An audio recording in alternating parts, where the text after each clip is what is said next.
The restaurant floated 300 meters above New Terra's crystalline surface, its transparent floor offering a dizzying view of the alien cityscape below.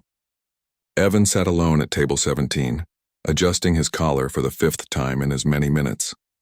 His date was late. Again. He should have known better than to trust the intersystem dating protocol. Humans were still novelties in this part of the galaxy, curious oddities that most species found either fascinating or repulsive, with little middle ground. His previous 3 dates had ended with polite excuses about cultural incompatibilities or pheromone mismatches. The waiter, a gelatinous Kelvari whose body rippled with bioluminescent patterns, approached with what Evan had learned to recognize as sympathy. "Another Juvian wine, sir?" "Just water," Evan muttered, watching couples of various species engage in animated conversation around him. A Metherian couple shared a tank of compressed atmosphere. 2 Vexnar communicated through rapid color changes across their carapaces. Even the synth-born at the corner table, beings of pure energy contained in crystalline shells, seemed to pulse in harmony with each other. He was about to signal for the check when he heard it, a sound so faint he almost dismissed it as his imagination. A whisper. No, more than that. A murmur that bypassed his ears entirely and resonated somewhere deep in his chest, in that ancient part of the human brain that still remembered fire and darkness in the spaces between stars. "Help!" Evan's head snapped up. The sound hadn't come from any of the patrons. He scanned the restaurant, his heart suddenly racing with an urgency he didn't understand. There, in the corner near the kitchen entrance, a shipping container, the kind used for importing exotic ingredients from distant worlds. It was marked with draconian script, the flowing symbols of the oldest spacefaring civilization in the known galaxy. "Please, help me." The murmur came again, and this time Evan felt it like a physical touch against his mind. Without thinking, he stood and walked toward the container. The Kelvari waiter rippled in alarm. "Sir, that area is restricted." But Evan was already kneeling beside the container, his fingers finding the emergency release. The seal hissed open and a wave of heat washed over him. Inside, nestled among cooling coils that had clearly failed, was a creature no larger than a house cat. She was magnificent and terrible all at once. Scales the color of dying stars, deep purples and blues shot through with silver, covered a serpentine body. Wings translucent and veined like stained glass lay folded against her sides.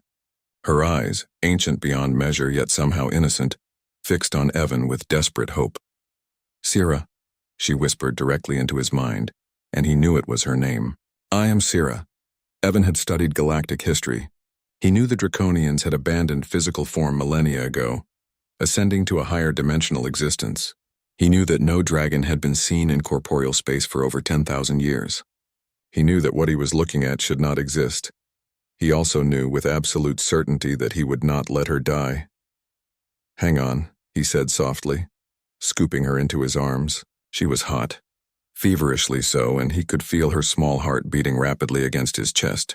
Around them, the restaurant had fallen silent. Every patron, every waiter, every conscious being in that floating establishment stared at the human holding the impossible creature. The Kelvari waiter approached cautiously. "Sir, that is property of the Merchant Guild. It was to be processed for its scales." "Over my dead body," Evan said, and he was surprised by the steel in his own voice.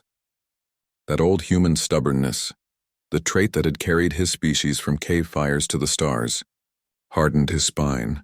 A hulking figure stepped forward from the kitchen, a Kranthian, all muscle and chitinous armor, wearing the insignia of the Merchant Guild.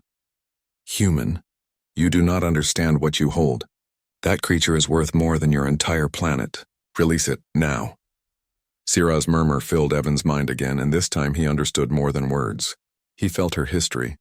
The last egg of a dying civilization stolen by raiders, sold to merchants who saw only profit in her scales and bones. He felt her loneliness, her fear, and something else. Recognition.